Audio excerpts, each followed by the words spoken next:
librarian, Reader Conversations librarian at the Rogers Public Library, and I am so excited for the first Lunch and Learn of 2023. We have the Northwest Arkansas Ghost Connection, and y'all came to hear them and not me. Hi, everybody. Thanks for coming. My name is Lori. I'm the founder of Ghost Connection, and I founded the team back in 2005. So we've been in the Arkansas area for a long time. We've done a lot of things over the years, and we're excited to be here and answer questions if you have them. I'll let my team introduce themselves. My name's Robert. I mainly operate the cameras and assist them on anything they need assistance with. My name is Kim. I'm Robert's wife, and I'm sensitive, and I help Lori, basically. And again, I am a physical medium on top of being an investigator. So she is my energy worker, so she helps me out a whole lot. I'm Brian. I'm co-founder with Lori, my husband. I'm an empath. I also work with Robert with cameras, all equipment, and I'm basically Lori's protector, so if anything happens, it'll happen to me. My name's Michael. I joined the team probably 2017, maybe 2018, somewhere in there. I'm a demonologist. I'm ordained, which really, in reality, just means I do a lot of research, but I like to help the team out with those sort of things. Yeah, we don't play with the bad stuff. We Send that to him. As far as our history, we have done a lot over the years. We've done things with the local news. We've done a lot of places, investigations, places that you've heard of, probably like the Clayton House in Fort Smith, the Peel Mansion in Bentonville, just all over. There are other places like the Washington County Courthouse that Judge Woods has led us in several times, that also has paranormal activity. And we've just documented over the years these different locations. There's some new ones that have come on our plate. We've got, I don't know how many of you actually go to haunted theme attractions during Halloween, but the one in Siloam Springs that hosts the haunted house out there, that place is actually haunted. Riverside Entertainment is who it's through. We did a walk with them, which now they filmed and used that as a reel before their haunted attraction. Their place is haunted. It's a lot of Native American history out there, so that's a lot that's going on out there.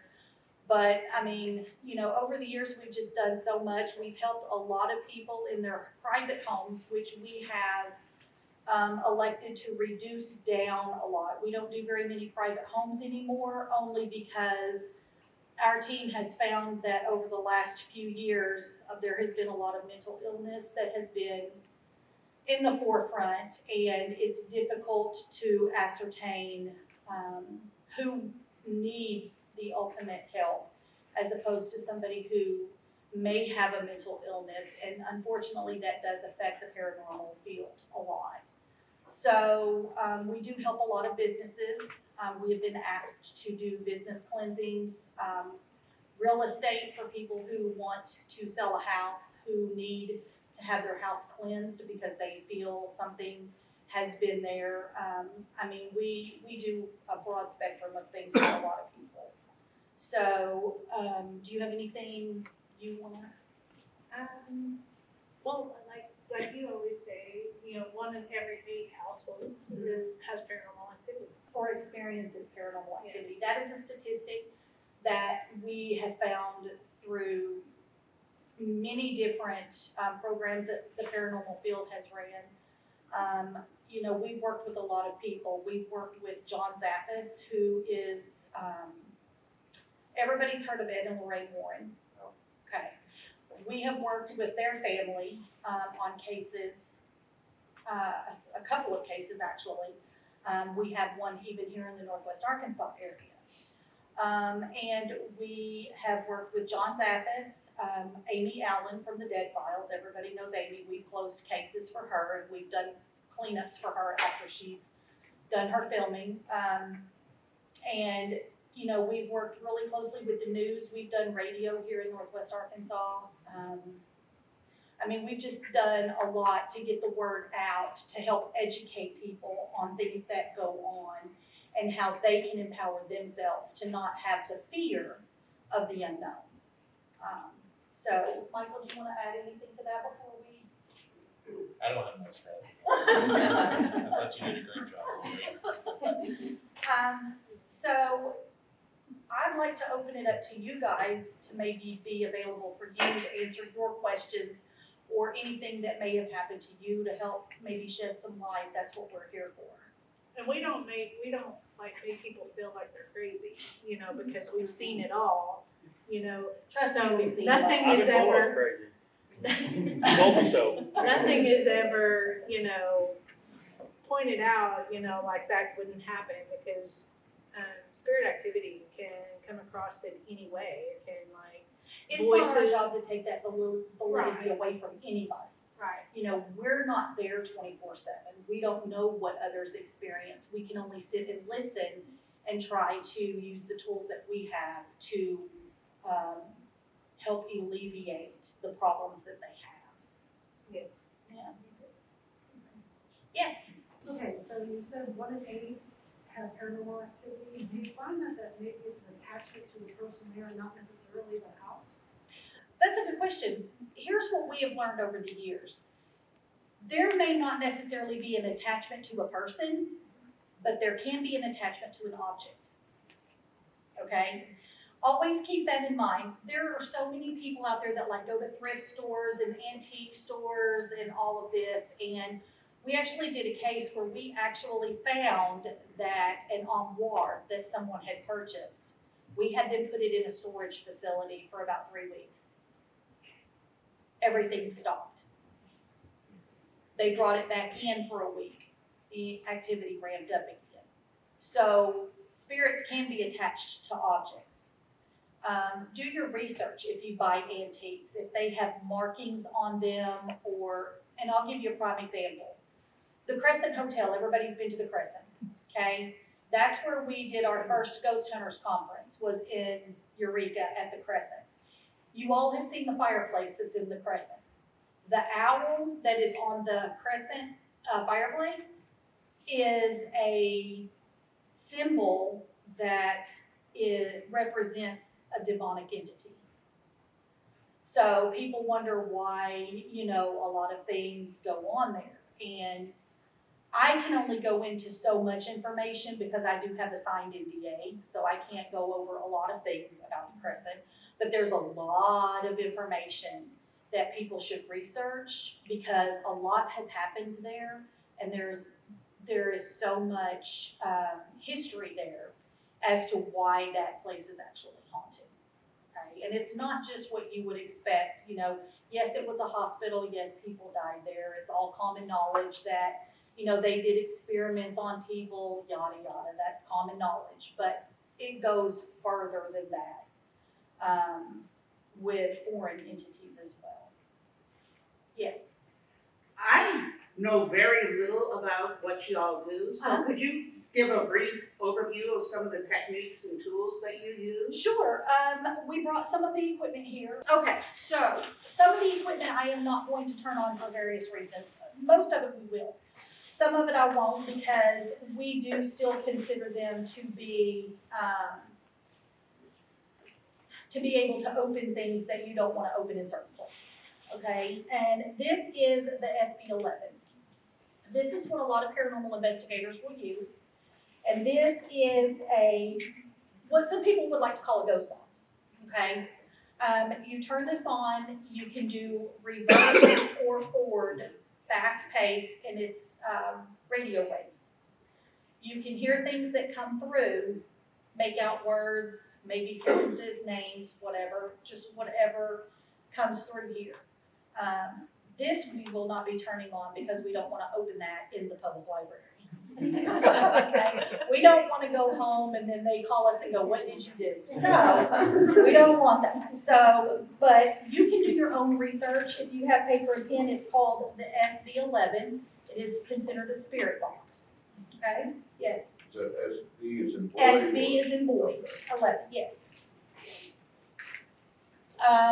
This is another tool that we use, which is called the ovulus. If we elect to use this over the spirit box, what this does is it has a extensive library. So spirits are allowed to give words or answer our questions on this device here specifically. And there are different things that you can use on the ovulus. There is a yes or no. There is the word dictionary. And there is a true or false on here. We elect to use the word dictionary mostly only because we have found that the true false sometimes will give off false readings. We use this in a lot of communication for specifics, more specifics, and myself, of course. I go in and I'm completely open as a medium, and a lot of our team will use simple recorders, voice recorders. Got it. Simple voice recorders, and we'll record through and get validation here. So depending on what you're using, you can use regular cameras to take photos. We have another device here called, the SLS camera. This you guys have probably seen on TV as well. A lot of paranormal users will use this. It shows the stick figures. He can demonstrate for you. Okay, so Just this, don't point it at me. this is gonna be the picture that I see, and this is what I'm gonna start looking for. If I start moving, there's Michael. Yeah, there's gonna be Michael. You're gonna see all the stick figures with Michael. So if I start going over here, I'll start looking for stick figures. So this is my job, to start looking to see if I can find it. See, the library is not haunted. So far, We're safe. right now, if I go back to Michael, you can see him jump.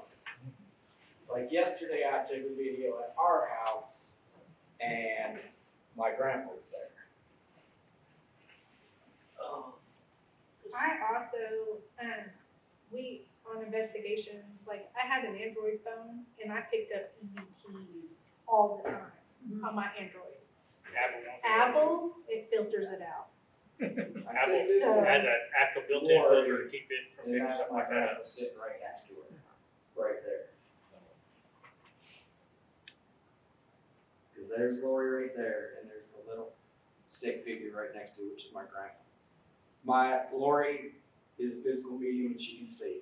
She knows my grandfather's there, and she said, yes, that's your grandfather right next to me, and so I pulled it out, pointed it at her, and he was actually there. So there's a lot of ways, even for myself as a medium, to be validated. I don't expect anybody in the world to believe in physical mediums. Only because it's our experience, but we get validation through what we see, hear, feel, and can relay. So it's either going to be correct or it's not. Me as a physical medium, I do not believe in psychics. I just don't. I think they're cold readers. I don't think that their abilities are spot on accurate. And that's coming from somebody that does this, and I'm a skeptic of myself every day. Every day. I try to stay out of places that funeral homes are one. I know I'm gonna be going there one day, but I try to stay out of funeral homes. I try to stay out of hospitals as much as possible. You know, anywhere where there's an abundance of death, I try to steer clear of those places. And Lori will always ask you, do you see that? Do you see that? And I'm like, no, I can't. The She's best, like, it's right there. the best one yet is, I took her to the Myrtle Plantation in Louisiana. It's one of the 10 most haunted places in the United States. I took her there on her birthday, surprised her. We stayed in a room, and again, she started seeing things. She goes downstairs, talks to the people running it, and she goes, "Do you know this name?" And they're like, "How do you know that name?" She goes, "They came to me and talked to me." And she goes, "She's known by this name, not her real name. How did you know her real name?" So Lori's good. It's just validation. It's validation. That's all it is. I'm human like everybody else, and my gifts aren't perfect. And I still work with them every day, and I learn something new every time. So, And the best thing about Lori is when she goes in somewhere, she wants to know zero knowledge of it. yeah, She doesn't want to know anything. I don't do research at all. I will not research a place. I will not research a location. Now, I will let my team research it. And I will, let them validate whether I'm correct or not. And I try to stay out of high profile places because I do pick up information, obviously, like everybody else about certain places. So I try to stay away from things like that just because it takes away from the validity of what I do. And I have helped other people who were, unknowing of my ability. A prime example is, I don't know if a lot of you are familiar with Noel Sosa. He is a DJ and he is radio in Fayetteville. We did some things with him, and we never talked personal about, personal lives or anything, but his aunt come to me who had passed, and he was not able to go to her funeral. And I was able to help him with that because she sent a message through me for him, which really helped him a whole lot. And there was no way that I would have known that. So I do what I can to help others, but it is not something that I do on cue. It is something that is brought to me. And the best thing she'll tell you is, ghosts don't perform. That's one of my old sayings. I always say that. You'll see that in everything. Ghosts don't perform for anybody. They do what they do. So if we come to do an investigation and nothing happens, it's just basically because they don't perform for people. So it'll either happen or it won't happen. Did you have something? Yeah, how did you come to realize that you have this skill? Okay, so to make a long story short, I figured it out when I was 7. I was 7 years old, and remember myself floating above my body. And I could see myself laying on the couch because I was asleep. And I was in a pinkish colored light. And I just remember how curious it was that I was looking down on myself. Couldn't understand why. And it just so happened that I found out later in life that at the age of 2, I drowned and was brought back. So I did cross that threshold. And my grandmother, her best friend, helped close my third eye. And they kept that closed until I was at what people would perceive the age of accountability, which would be around the age of 7 or 8. And that's when I had my first out-of-body experience, was at the age of 7. And then after that, I started seeing things that nobody else was seeing. I started hearing things and feeling things and experiencing these things that nobody else. My best friend thought I was loony from 7 to 18. She just thought I was crazy. So that's my experience with it, without going into a lot more detail. So known since I was about 7. And it skips generations because our granddaughter is. Yeah, our granddaughter has the ability as well. Because when she was 2, she would take a little pink flashlight, go into a room and say, "Papa, ghost, Papa." I'm like, "You're 2, you don't know a ghost." And to find out, she'd see my grandfather day in, day out. Yeah, our 2-year-old granddaughter picked out his grandfather in a lineup of 6 men. So, it does skip generations, and I wouldn't be too surprised if some of you in here were not empaths or sensitives at some point. So, it happens to the best of us. We don't ask for it, but we're given it, so embrace it. How would you tell somebody to embrace it? How do you show them that they're not crazy? What I would really say to somebody that is new into the experience is do a lot of meditation, a lot of self-reflection. Meditation is huge with me, because I have to completely keep myself closed down when I'm around groups of people, or I would be like crazy right now.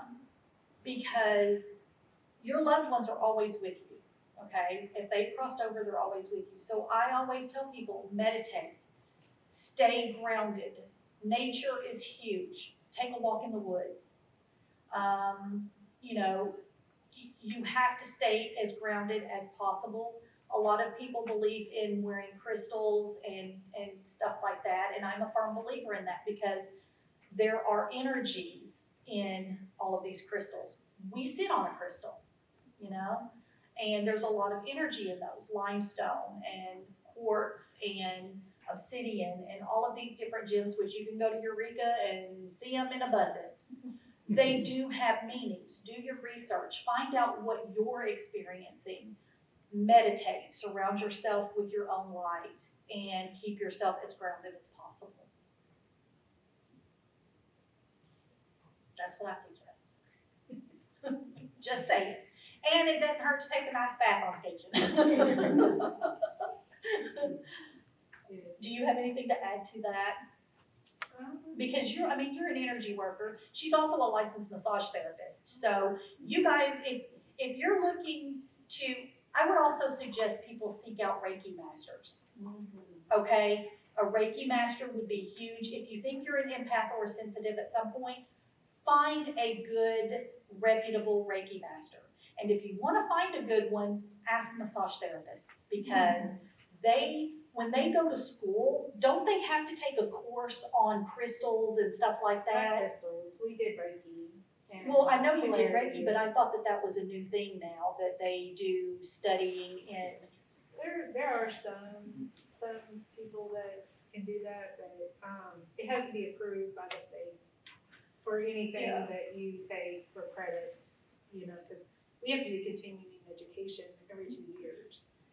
And I've actually just renewed my license and I'm already ready to renew it in 2 years because I've been doing some reflexology, which is really good. It's energy work as well. So, and then I'm getting ready to start Reiki. So I'm gonna get my master's. And I don't care who you are, or what you do, or what you believe. Everybody needs a good massage therapist. So. Oh, she married one. You don't get Robert's the one that gets the less massages ever because I'm just like, nah, I don't do that. So, but that's the best way that I could answer that question for you. Yeah. Anybody else? Yeah. Have you ever felt like you were in danger when you're like working on a case? Oh, absolutely. Absolutely. We did an asylum, and me, Robert, and Cody went through a wall, which Kim and Lori thought that we got swallowed up. We couldn't find There was no the door. We were gone. It We walked. disappeared. Me and Robert walked to the end, and I actually felt like I got stabbed. I mean, I went down like boom, and then Cody came over and started praying on me, just saying, "You're gonna be okay, you're gonna be okay," and I could feel it getting smaller, smaller, smaller, and I got back up. And that's one of the most scariest I've ever been because Lori wasn't there. Me, Robert, and Cody were just in the middle of nowhere, and the girls thought we got swallowed. They were hollering for us, and we even hollered for them. We couldn't hear We each other. couldn't hear each other. That was really crazy. Because she took one way, I took the other way, we're both in the same room, could not find a doorway that they went through. There was no door. So, yeah, that was pretty scary. Yeah, and then we were stuck in the basement by ourselves. So Yeah. we were like, And yeah, My follow-up is, do y'all stick together now wherever you go? Mostly, yes. We always stay in pairs. We never do anything alone. it's not safe to do anything alone, no matter where you are. Unless you're Michael. Unless, yeah, you know, here's the deal, we have certain locations that we will go back and test equipment because we know that it's haunted. And we took Michael, first time we got with him, he joined the team, we took him to one of the most active locations that we had ever been. And we took the holy man, and absolutely nothing happened. Well, he was throwing holy water. He was blessing and begging the whole grounds. But And we were like, we don't understand, nothing's going on. He said, well, it might be because I bless the perimeters. We're like, He pre-treated. well, this place is so scary because I didn't, this was a time when I'm like, no, this can't happen. Lord took me in the middle of the day. Middle of the day, we're sitting in the middle of the cemetery, just the middle of the day. We hear a woman screaming at the top of her lungs like she's being murdered.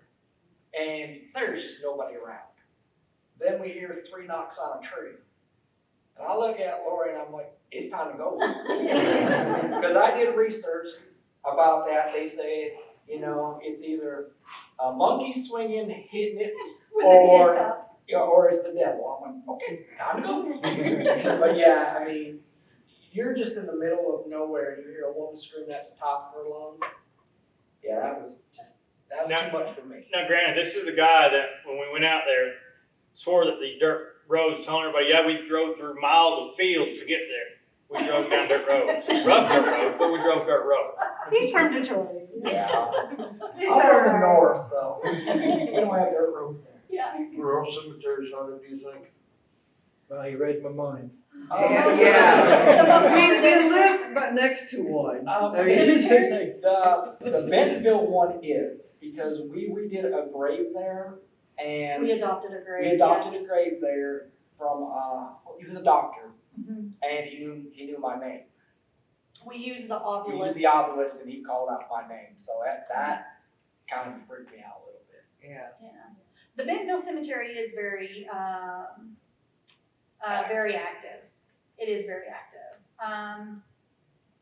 And Bentonville alone is active. I I lived in Bentonville and don't plan on moving back, sorry. But yeah, the Bentonville Cemetery is really active, locally. So is the Confederate Cemetery in Fayetteville. It is very active. Out of respect, we don't go there and do anything, but we were invited, to go there once, and it was incredible. It was really incredible. We know that the battlefield in, Prairie Grove, obviously, is very active. I was able to When you retrieve. say active, you mean you go there and you hear all these voices? I have seen Colonel Brooks myself there, and I have gotten his voice on recording. And in the background of the recording, you can hear soldiers saying Tin Hut. And I have turned that information over to the battlefield, and they were amazed with it. So yeah, it is very, people walk it every day. It's a beautiful place. But the residual energy does still dwell on those grounds. How often do you go out there? You don't, not very often at all. What about the P Ridge part? P Ridge, Steve Black, when he was overseeing it, did offer us to come out there, and we just did not go. We know that it's active. You're talking about hundreds of deaths. So, it's like going, cemetery is a prime example. It's like you know it's going to have activity, spiritual activity, because that's their resting place. But I yeah. will tell you that when me and Lori do an investigation, we're down the next day.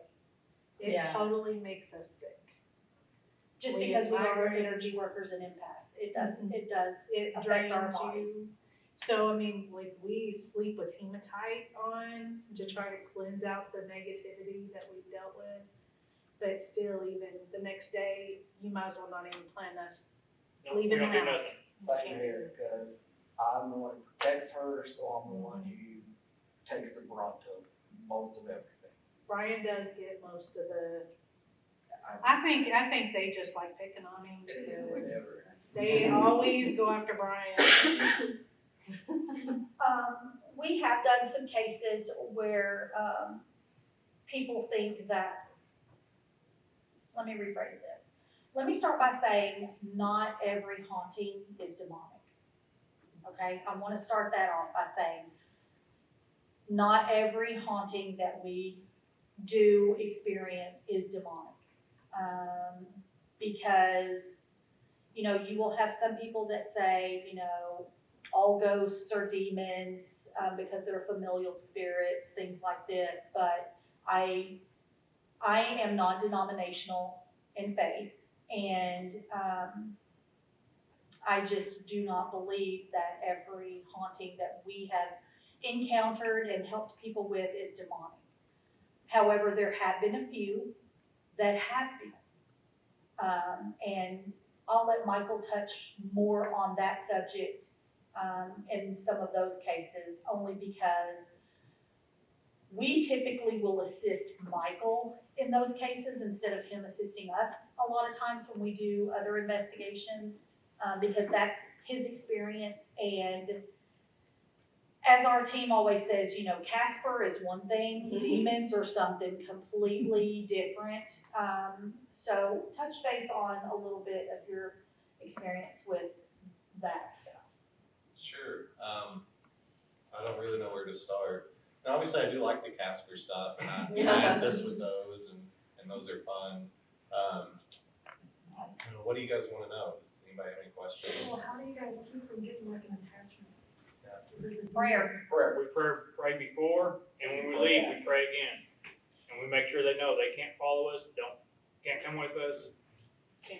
I mean, there is a thin veil between us and the deceased anyway, very thin veil. But they have to comply with what you say, okay? And if you tell them that they can't go with you, they have to stay where they're at. You have to open that door to allow that to happen. And that is a door we will never open. No matter what we do not use Ouija boards. Very rarely will we use the ghost box, only because we do not want to have to close something that we open, and we don't want to leave something behind that could affect somebody else. That is not why we do this. So now you can.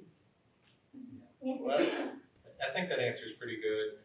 I mean, me personally, I stay pretty closed down. I don't open myself up, especially if I'm going into a situation where I know we could be dealing with a negative entity, it could be demonic, it could be something else. But just keeping yourself sort of psychically closed, not opening that door, not inviting anything in. I mean, that's sort of the steps you take to keep yourself safe. How do you determine what kind of entity you're dealing with? So that's where the research comes in.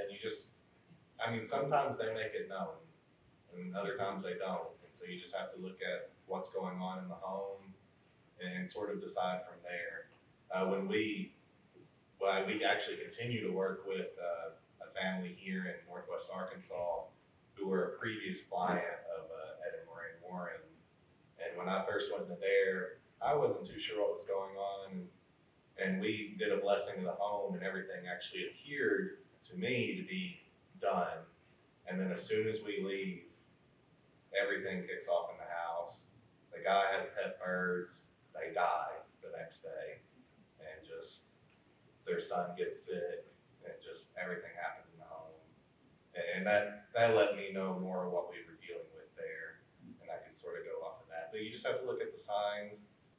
And there are signs, because you have different types of entities. You have intelligent, you have residual. Intelligent will communicate.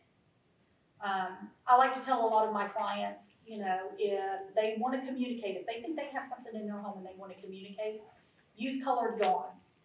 Snip off little snippets of different colored yarn and tell the spirit, you know, this color means yes, this color means no. Ask it a question. Go to bed. When you get up the next day, you're going to have your answer. That's an intelligent spirit. Residual is something that is a continuous pattern. Yes, it loops. It happens same time, different days, maybe the same day at the same time, but it's a constant loop. So that's one way you can tell the difference also. Fucking. It is exactly like an imprint, just in time, that continuously does that.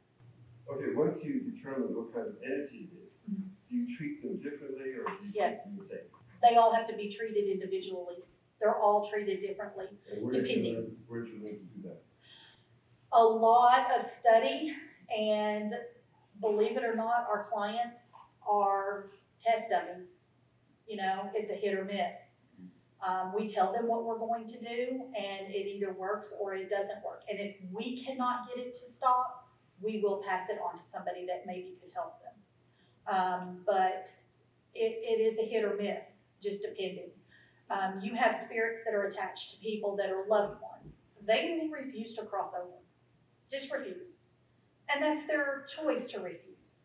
But that's when the person themselves have to take a stand and make the guidelines in their home. This is what I will allow, this is what I will not allow. And you guys have that ability. The spirit doesn't, you guys do. There's a lot of things that you can use to protect yourself, such as different brands of sage. White sage is the most popular, but it does not do everything for, it doesn't cleanse for everything. You've got all different types of sage. You have salt, you have black salt, and you have white salt.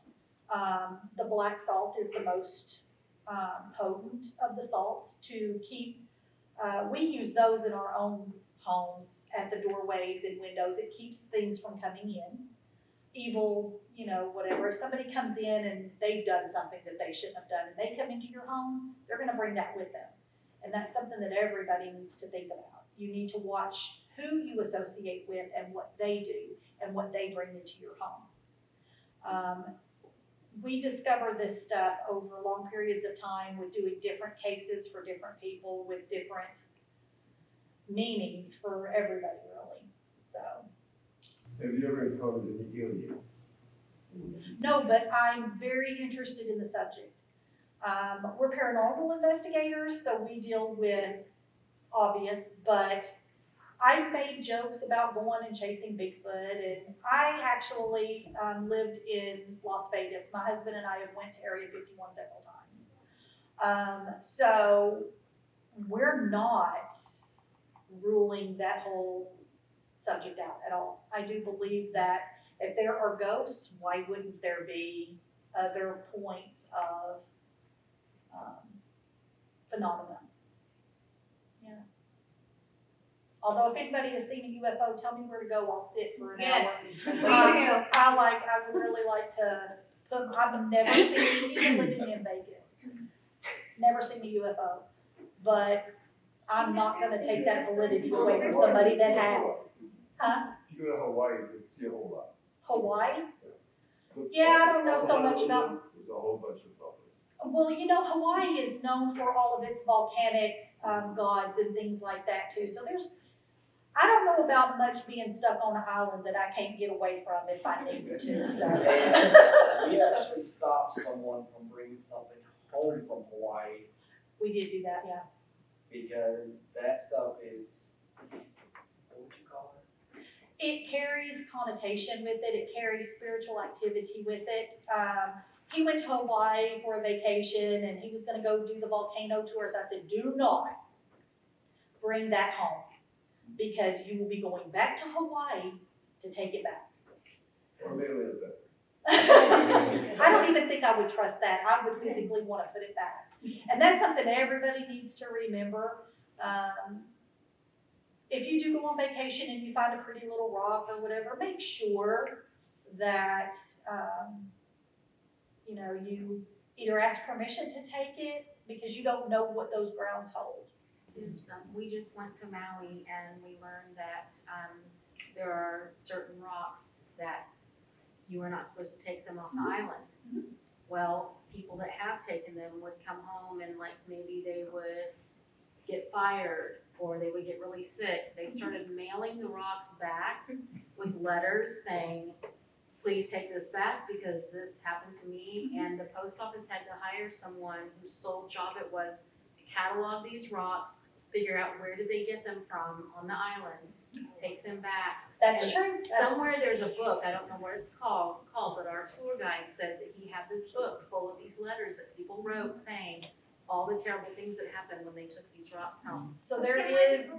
Things to the Brady Bunch where they Yes, have the taboo. little- Yeah, I was gonna say, so the Brady Bunch episode was true then. Absolutely. Absolutely. You gotta very much be careful what you take from places when you go. And the guy on Absolutely. tour with us, there was an elderly man and he couldn't hear very well, and he had a bunch of rocks in his bag as we went to the black sand beach.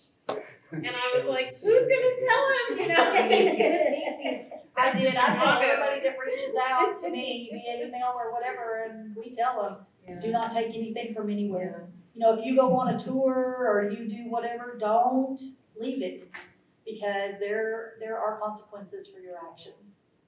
Yeah.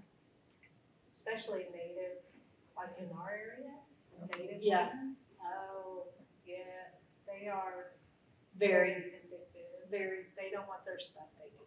Yeah, there's an office on the Big Island, and if you go to the office, at this park, the entire inside is covered with letters, people sending things back, and apologizing for their keeping. And see, that's the difference in them and me. I would want to take it back myself so I could release that, you know, and apologize. I mean, you know, that if you don't believe in anything in our universe, karma is one thing that everybody should believe in. So reap what you sow is another way to put it. So we're firm believers in that. Never take anything. Well, it's a good lesson. Huh? It's a good lesson. Yes, very much, especially if it happens to you. You talked a lot about malevolent or, bad luck or various evil types of entities. And I'm sure that's mostly why people would call you in, is because bad things are happening. But I think that there are places that feel inexplicably welcoming or nice or joyous. Yeah. And what kind of what's going on there, do you think? I'll give you an example of the Clayton House. Everybody's heard of the Clayton House, and if you haven't, please look it up. It's a beautiful, beautiful home. And it has a lot of spiritual activity in it. But that doesn't mean that it's bad.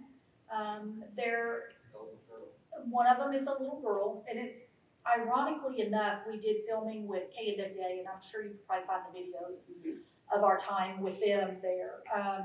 And Clayton, of course, was one of the governors, and which is at the Crescent Hotel, which I did not know that until I did the Clayton House, but the governor's suite at the Crescent was actually the Clayton's suite at the Crescent, which blew me away because I didn't know that either. But, you know, they reside there still. Their spirits reside there. The little girl, and there's a soldier. When the Clayton House actually, I guess during the Civil War, was used as a makeshift hospital, there's also a soldier there that passed, and his residual spirit is there. The governor's spirit is an intelligent one. He does communicate, and he can affect our equipment. He would turn our flashlights on and off in lieu of questions that were asked. And he did that with me in acknowledgement of what he was telling me. He would tell me something and I would relay that to who was asking the question, and then he would verify with the flashlight on or off. So, and it was a really good time. You know, they love the spirits there and they welcome them, and there has never been any harm. So there's a lot of places the Gilcrease Museum is another one. Have any of you ever been to the Gilcrease Museum in Oklahoma? Okay, so the Gilcrease called us in many years ago to do a investigation of Mr. Gilcrease's home. And I actually captured a photo of Mr. Gilcrease and did not know that it was him until, the curator took us down into the basement of the home and showed us a picture of Mr. Gilcrease, and the photo I took and captured in the home and the photo that was in the basement matched. So, and he is on the grounds all the time, and he is, you know, that place is a beautiful place to visit, full of history, so. You actually haven't covered the REM pod yet. Oh, he's interesting. Oh, the RIM pod, okay, so the RIM pod, we use these detect energy. You can ask them to turn a different color. You can say turn blue on. If they turn blue on, they're intelligent. Yeah. Right. You can ask them to turn a different color. So a story with this, and if you guys go to our YouTube channel and look up Northwest Arkansas Ghost Connection, we have a lot of videos up on YouTube of some of our investigations that you can see. And this is a prime example of one of the pieces of equipment that we used in a private residence that we were doing in Fayetteville. And this lady called us in because she was having a lot of activity in her home and could not understand what was going on. Come to find out, her son, who had committed suicide about 20 years previous, was still in the home, and he was trying to give her subtle hints that he was there. And that's what I relayed to her. But in the works of us doing the investigation, we set this instrument in while we were asking questions and communicating with her son. And ironically enough, you guys hear this? It played the bagpipes. This instrument played the bagpipes. He was military. And he was military. And we had this on recording and we showed it to the family, and she started weeping, and we asked her, you know, it's making an odd noise that we've never encountered. So, and I told her it sounded like bagpipes. And she started crying more, and she said that's because we played bagpipes at his funeral. So that was his way of coming through, letting us know. And this thing is very distinctive. It makes one specific sound, and it lights up with different colors.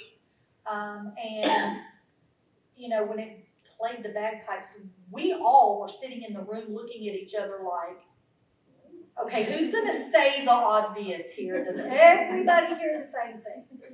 So, but that's what this thing does. This thing just detects energy. You can set it out in a room, and if energy crosses it, it's gonna go off. How close does the spirit have to be to it? Do what? How close would the spirit actually have to be to it? It Could basically just enter depends the on how room much and set it energy up, the. As you can see, I'm In sitting close here, proximity, and it's not going off with mine. right, let me just tell you right. So, I've done it that time, didn't I? So I would say for the electromagnetic field of a spirit, I would say anywhere in the vicinity of it, crossing over it. We're all energy, so we're the best testers of anything anyway, so. But yeah, motion detectors are another thing that we like to use. We'll set those up in places that we're not going to be. And trust me, those things go off too. It was actually funny. We set up game cameras one time in a location that we had went because it's supposed to capture anything that, you know, motion wise. And we set that up opposite of our motion detectors. And we actually caught a spirit crossing, and it set the motion detectors off, and the game camera actually snapped a photo of it. So, you know, you don't have to have all of this high-tech equipment to be able to go in somewhere and, you know, capture something. Back in the day, paranormal investigators used flour, dowsing rods, and I'm not opposed to using that stuff in locations at all. We actually used flour and dowsing rods when we investigated the Peel Mansion. So, you know, it just depends, you know. There is no specific right way to do anything. Just don't make them mad. Yeah, don't make them, yeah, absolutely always be respectful. Absolutely, yeah. And never go, anywhere that you don't have permission. That's a big thing with us. We never go anywhere without getting permission to go. I mean, we've had permission to be in the Bentonville Cemetery from the city. We've had, any cemetery that we go to, we get permission. Any business, we obviously have permission. We don't go into any abandoned locations without express permission because, I mean, I'm not gonna sit in jail. Yeah, exactly. You know, no, it's not worth it.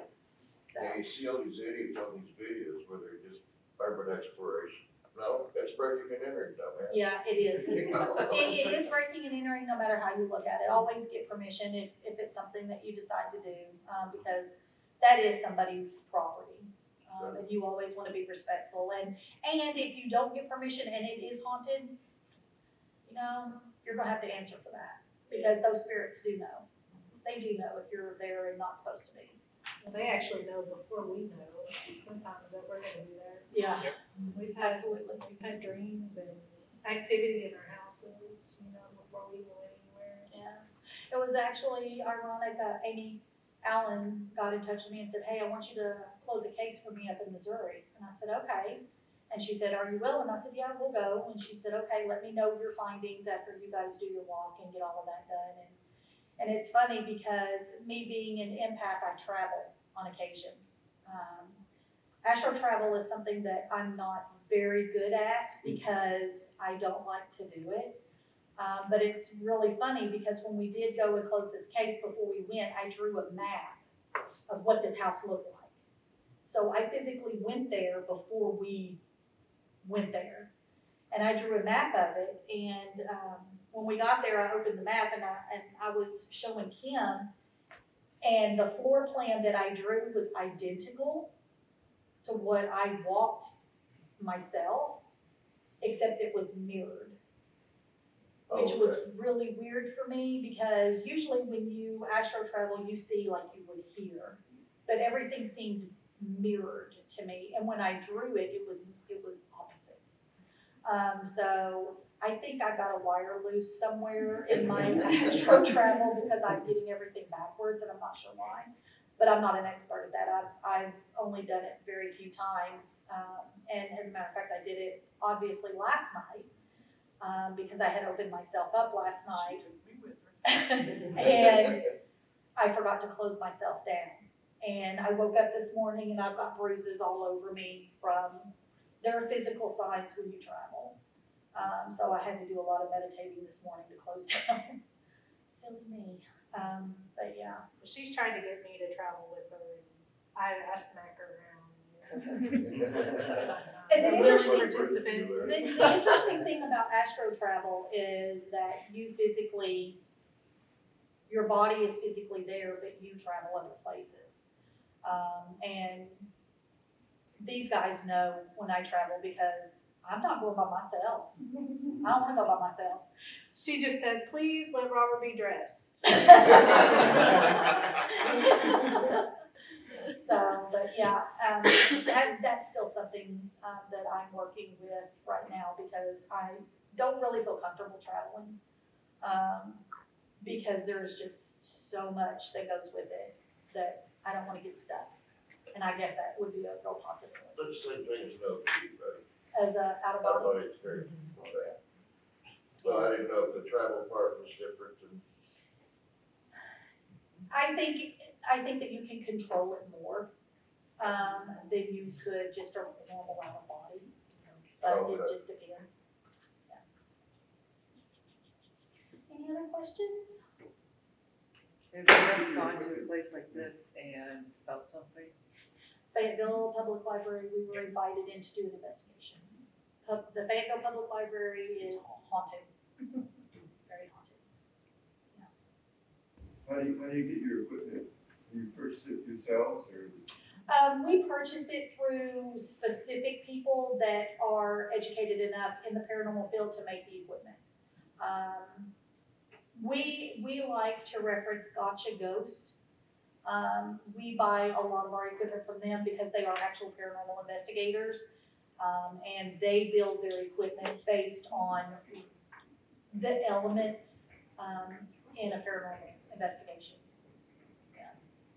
But like I said, I still think that the original dowsing rods and flour on the floor and, you know, video cameras in general themselves, real cameras, not, you know, your cell phone camera.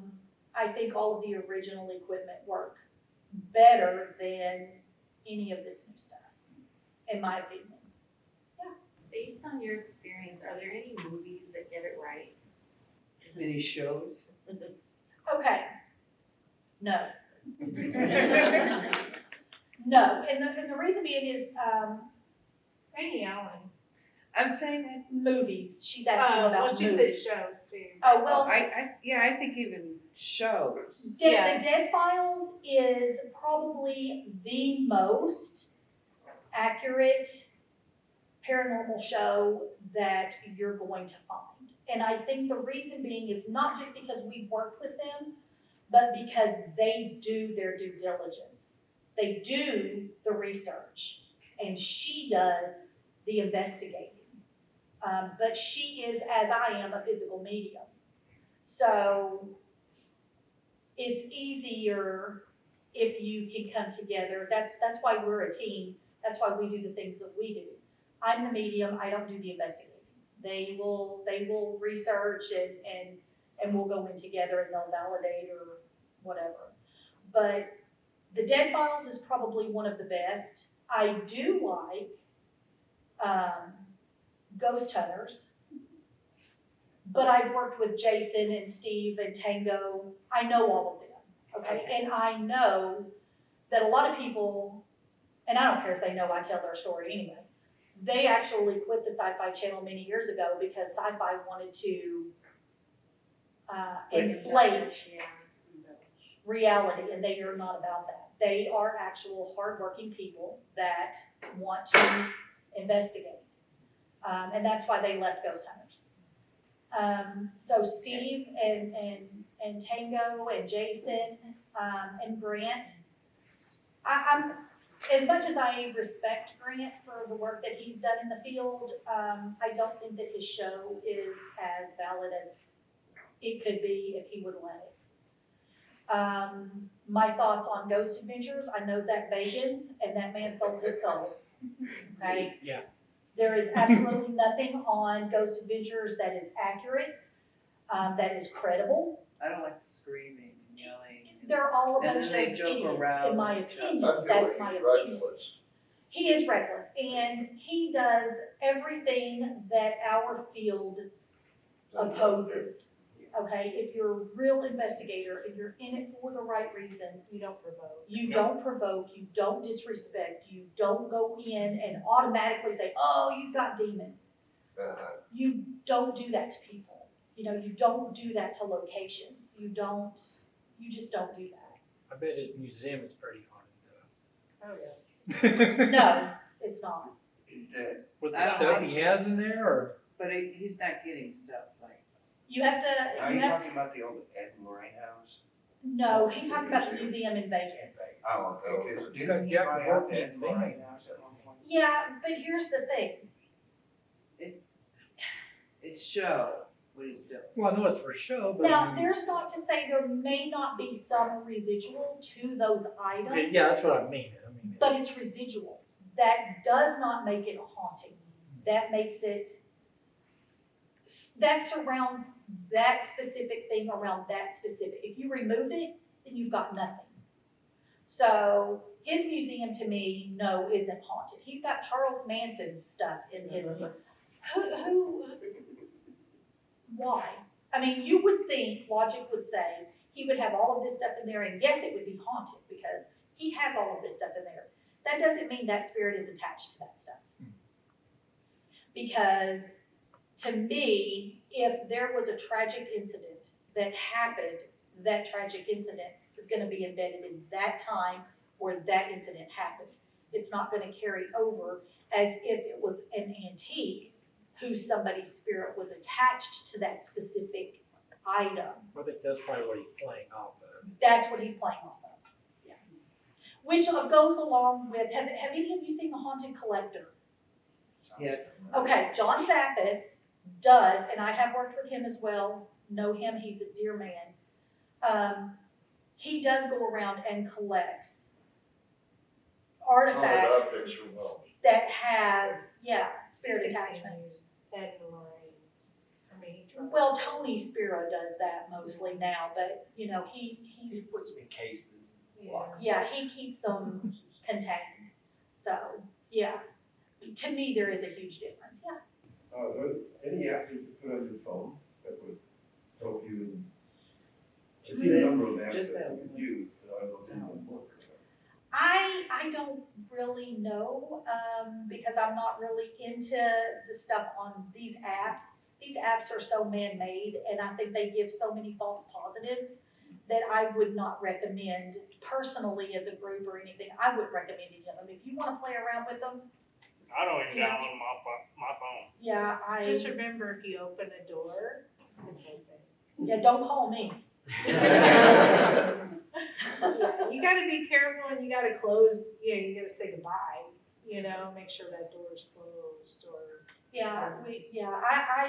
I personally don't encourage a lot of things like that, just because, if you don't know exactly what you're getting into, you don't know really what you're opening, and that's why I recommend them.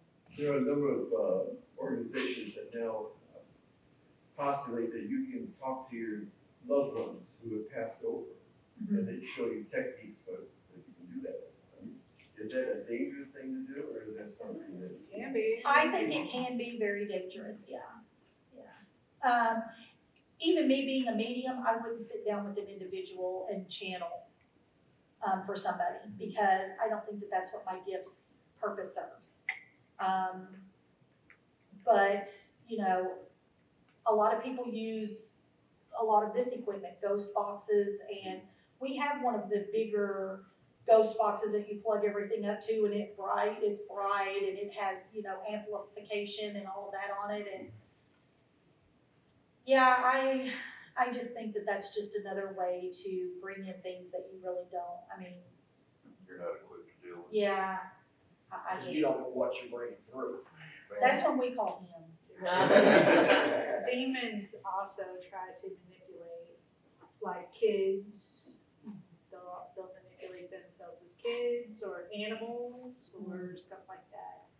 Like if you had a dog that died, it might make you think that that's the dog that's in your house, and it's not. They can read you. Yeah. We did an investigation, and it was a negative energy, and he perceived himself as huge.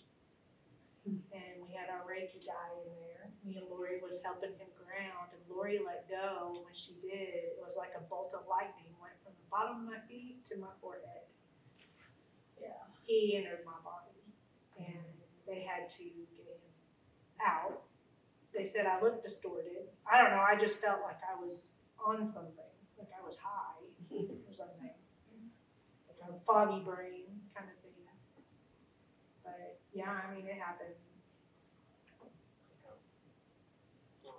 Yeah, it's a little off. That same place that I had the crystal in my Yeah. pocket. Have you encountered demonic animals like dogs? No, I've never encountered any demonic animals. We have encountered animal spirits. We've even photographed animal spirits, but nothing demonic. Yeah, the Clayton house, we call it the cat. Oh yeah, I've got photos of the cat, yeah. There's some folklore that suggests that things like that may exist, but I don't have any personal experience with it. Yeah.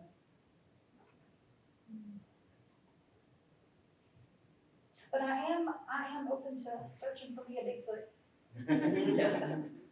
What other cryptids would you say you believe in? For myself personally, I'm on the fence about Bigfoot. I just am, and I think the reason I am is because, come on, they would have caught it by now, right? You would think. So I'm different. I believe in Bigfoot. Robert laughs at me. But I think they enter and out of portals. That's what I think. I think And that's why we that's can't catch them. Yeah, I think they go in and out of portals. I have alien stuff, or a big plastic alien in our house. I just, Well, when I was a kid, that's my dad, I used to live with him, not far from here actually, and, my neighbor has a huge field out front that he has his cattle in. And one morning I actually saw a UFO. I could see the whole, maybe not the exact features of it, but I could see the outline of it like Yeah. it was cloaked. Yeah. And it was really low to the ground. I have been researching a lot of places that I talked to Amy Allen about, which is Skinwalker Ranch. They have a documentary out that is very compelling. And I'm not opposed to that being aliens for sure. So, I'm originally from Los Angeles, and when my father was alive, he was 40 years older than me. He worked for the space program, and, he had to sign but when he died, he didn't look right, the way he looked like yeah. a mannequin or something. Right, yeah, I know And what you're it talking about. stayed with me for a long time, but I think, he might have accidentally let something leak out or something, because it's top Wow. secret. Right. That's very possible. He worked in the desert too. I did have a gentleman that was a resident of mine at an apartment complex, and he worked for Area 51. Yeah. And he, you can't say anything because you Yeah. sign the documents Yeah. saying that you don't. That's right. But when we asked him, he said, all I can say is technology came from somewhere. Yeah. And that's all I can say. It didn't come from here. Yeah. You think Bob Lazar's a claim? Said what? Bob Lazar, he claimed to have been in Area 51 and telling all these things to all these people. Never heard of him? Yeah, you should look him up. Yeah, there's, trust me, there's so many people in the paranormal and alien field and all of that, and we are actually looking into hosting another paranormal conference here. Oh, So if we do go ahead and go through with that and find that, that is something that we would be able to put on for Northwest Arkansas, we'll do that again. Like I said, I hosted the first one in 2007, and it was a huge success, but you guys have no idea how long it takes to get that stuff together. It's a lot of work. So we are actually gonna delve, yeah, you don't.